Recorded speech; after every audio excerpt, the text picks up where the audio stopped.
안녕하세요, 뉴스반장입니다. 이런 걸 다 차려놓은 밥상에 숟가락을 얹는다고 말하는가 봅니다. 윤석열 대통령은 11일 3년 4개월 만에 국민께서 일상을 되찾으시게 돼서 기쁘게 생각한다며 사실상 코로나19 엔더믹을 선언했는데요. 그러면서 최전선에서 헌신하신 의료진과 보건산업 종사자, 지자체 공무원, 보건당국에 감사를 표했습니다. 하지만 정작 가장 감사해야 할 사람에 대해서는 언급조차 하지 않았는데요. 그건 그가 가장 고마워하고 감사해야 할 사람은 바로 전직 대통령인 문재인 대통령이었습니다. 그렇게 탓할 때만 찾아대더니 정작 고마움을 표해야 할 문 전 대통령을 대놓고 패싱한 건데요. 전 세계를 강타한 코로나 시국에 국가의 모든 역량을 총동원해 대한민국의 방역을 지켜내기 위해 애썼던 건 문 전 대통령이었습니다. K방역이라는 신조어까지 만들어내며 전 세계의 귀감이 되기도 했는데요. 이런 상황에 그의 후임으로 손 안 대고 코를 풀며 자신이 마치 모든 일을 해낸 것 양 코로나 종식 선언을 한 거죠. 아무것도 한 게 없는 자가 밥상에 밥숟갈을 얹어 놓은 겁니다. 모든 공은 나에게로, 모든 잘못은 전 정부와 문재인 전 대통령에게라는 신박함이 돋는 세계관을 가졌는데요. 그렇다고 그 공이 당신의 공이 될 수는 없는 거죠. 국가와 역사가 알고 있습니다. 회의에 앞서서 오늘 이 자리에 그동안 코로나 극복을 위해 헌신하신 의사, 간호사, 간호조무사분들이 함께하고 계십니다. 모두 큰 박수 부탁드리겠습니다.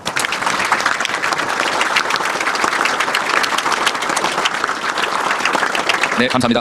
모두 자리에 앉아주시기 바랍니다. 예, 대통령께서 모든 말씀 이어서 하시겠습니다. 저도 몇 차례 코로나 진료와 치료를 담당하는 병원을 다녀봤는데 정말 그 의료진들 고생이 너무 많았습니다.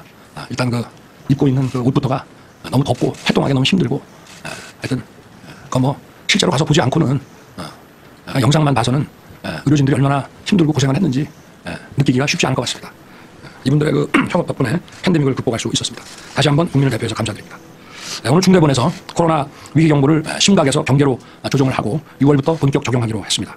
세계보건기구는 공중보건 비상사태를 해제하고 또 정부의 국가감염병 위기 대응 자문위원회도 코로나 심각 단계 해제를 권고했습니다. 3년 4개월 만에 국민들께서 일상을 되찾으시게 돼서 기쁘게 생각합니다.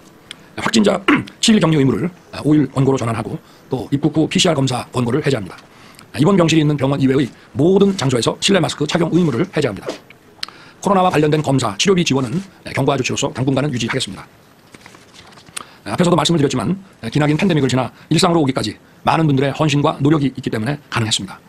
최전선에서 헌신해 주신 의사, 간호사, 간호조무사분들, 또 백신 치료제의 연구개발 생산에 노력을 기울인 보건산업 종사자분들과 지자체 공무원 그리고 보건당국에 감사드립니다. 무엇보다 방역조치에 적극 협조해 주신 우리 국민 여러분께 깊이 감사드립니다. 우리 정부는 그동안 정치 방역에서 벗어나 전문가 중심의 과학기반 대응체계 구축에 최선을 다해왔습니다. 우리 정부 과학 방역의 핵심은 중증 위험 관리와 국민 면역 수준의 증진이었습니다. 앞으로도 정부는 새로운 팬데믹에 대비하여 과학기반 대응체계를 착실하게 준비해 두겠습니다. 새로운 팬데믹에 적용할 수 있는 백신 치료 개발 역량을 높이고 국제협력도 더욱 강화해 나가겠습니다. 코로나가 초래한 다양한 사회적 변화가 미래의 성장 동력으로 전환될 수 있도록 디지털 정책 등 포스트 코로나 정책을 세심하게 마련하겠습니다. 그동안 애 많이 쓰셨습니다. 감사합니다. 윤 대통령은 이날 오전 용산 대통령실에서 주재한 코로나19 중앙재난안전대책본부 약칭 중대본 회의의 모두 발언을 통해 오늘 중대본에서 코로나19 위기경보를 심각에서 경계로 조정하고 6월부터 본격적으로 적용하겠다고 밝혔습니다. 윤 대통령은 확진자 7일 격리 의무를 5일 권고로 전환하고 또 입국 후 PCR 검사 권고를 해제한다며 입원 병실이 있는 병원 이외의 모든 장소에서 실내 마스크 착용 의무를 해제하기로 했다고 덧붙였는데요. 윤 대통령은 기나긴 팬데믹을 지나 일상으로 오기까지 많은 분들의 헌신과 노력이 있기에 엔더믹 선언이 가능했다며 최전선에서 헌신해 주신 의사, 간호사, 간호조무사분들, 백신 치료제 연구 개발에 노력을 기울인 보건산업 종사자분들과 지자체 공무원, 보건당국에 감사를 드린다고 언급했습니다. 양심이 있다면 그래도 전 정부에 고마움을 표했을 텐데요. 인격과 품성이 이 모양이니 나라가 이 모양 이 꼬라지인 겁니다. 이게 이제 후쿠시마에 있는 원전이 쓰나미에 의해서 잠긴 거잖아요. 예. 그래서 거기에서는 오염된 방사능에 오염된 오염수가 나오지요. 예. 그런데 그 오염수를 모았다가 여기에 알프스라고 하는 다핵종을 걸러내는 기기가 있습니다. 예. 이 기기는 문재인 정부에서도 검증을 했고 전 세계 IAEA가 주축이 돼가지고 이것을 지금 다핵종들이 걸러지는지 안 걸러지는지 지금 다 검증하고 시험하고 있잖아요. 그래서 아하. 거기에서 다 검증해서 예. 국제법적으로 또 기준치 이내에 들어왔었을 때 그 물을 지금 바깥에 바다에 방류하겠다는 거잖아요. 예. 그렇기 때문에 정확하게 이 바깥으로 바다에 방류하는 물에 대해서는 일단 처리해서 나가는 거기 때문에 오염 처리수라고 쓰는 게 예. 맞지 않을까 생각을 합니다. 국힘당 성일종 의원이 일본 후쿠시마 원전발 오염수에 대해 오염 처리수라고 쓰는 게 맞다고 말했습니다. 전 세계 나라 중 유일하게 오염수를 오염 처리수라고 부르는 국가가 탄생했는데요. 부끄럽고 또 부끄럽습니다. 당내 우리바다 지키기 검증 TF 위원장인 성일종 의원은 SBS 라디오 김태현의 정치쇼에 출연해 다 검증해서 국제법적으로 기준치 이내에 들어온 물을 바깥바다에 방류하겠다는 것이라며 이같이 말했는데요. 성 의원은 과학의 영역을 정치에 오염된 영역으로 끌고 들어왔던 나쁜 선례들이 있다면서 후쿠시마 오염수 관련 의혹들이 이른바 광우병 괴담과 같은 것이라는 황당한 주장을 해댔습니다. 이와 관련해 일부 언론에서 정부가 후쿠시마 원전 오염수라는 공식 용어를 처리수로 바꾸는 방안에 대한 검토에 착수했다는 보도가 나오기 시작했는데요. 실제로 일본 정부는 후쿠시마 원전 사고로 오염된 물을 방사선 핵종을 제거한 상태로 처리해 바다에 내보낸다며 처리수라는 용어를 쓰고 있습니다.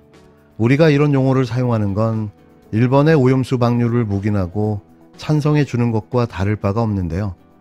한국과 중국, 러시아, 북한 등 주변국들은 정부 차원에서 오염수라는 용어를 사용해왔고 특히 중국과 북한은 핵오염수라는 용어를 사용하고 있습니다.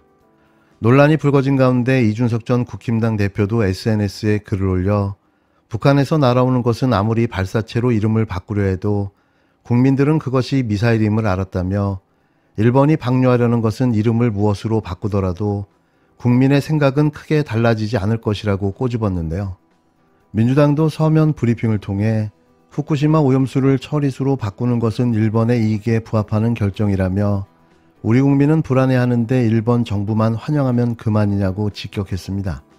같은 당 양이원영 의원도 SNS에 글을 올려 동경전력 대변인 역할을 하는 국힘당 의원들, 중국이 후쿠시마 오염수가 무해하다면 왜 농업 공용수로 안 쓰냐고 한 질문에 답변해보라고 맹비판했습니다.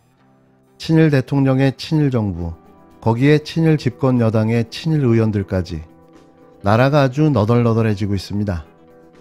후쿠시마 오염수 투기의 핵심 문제가 명료해지고 있습니다.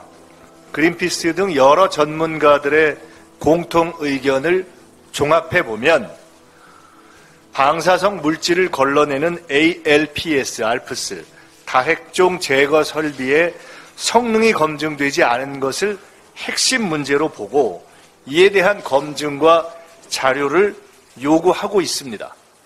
이 문제의 해결 없는 투기는 해양 안전에 치명적이라는 겁니다.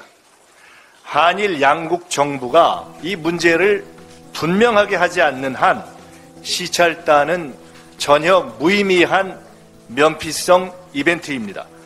한국 정부는 무엇을 합의한 겁니까? 유람입니까? 안전성 검증입니까? 정부의 입장부터 명확하게 할 것을 다시 한번 촉구합니다. 과학적 검증 없는 투기는 안 됩니다.